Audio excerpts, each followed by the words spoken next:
अनेक मंदिरामध्ये कधी कधी चोरी होतं।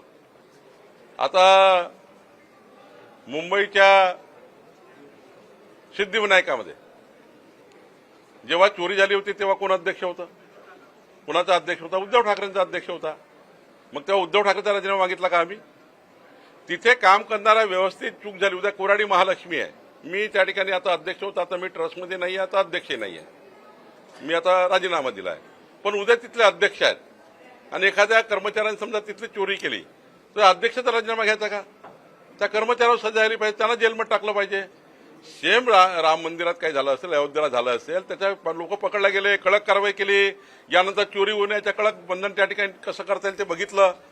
एखाद्या मंदिराच्या कर्मचाऱ्यांनी चोरी केली त्याला अध्यक्षाला राजीनामा मागताय। एखाद्या सिस्टीममधल्या नीटमधल्या एखाद्या पेपरच्या फुटीमध्ये काय असला त्याला मंत्र्याला राजीनामा मागताय। हे जे राजकारण चालू आहे ना उद्धव ठाकरेच्या लोकांचं, हे नौटंकी आहे। आणि त्यामुळं जेव्हा तुम्हाला भगवान प्रभू रामचंद्राच्या दर्शनाला अयोध्येला जाण्याकरता प्रतिष्ठापनेच्या दिवशी निमंत्रण होतं, त्या दिवशी मताच्या लागून चालना करता महाराष्ट्रातले मतं कमी होतील म्हणून त्या ठिकाणी तुम्ही गेले नाही।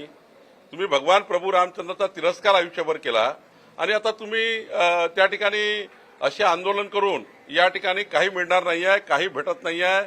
आंदोलनामध्ये तेच लोक आहे, काही जनतेला काही संबंध नाही आहे। जनतेला विकासाशी संबंध आहे, विकसित महाराष्ट्राकडे जनता जाते आहे।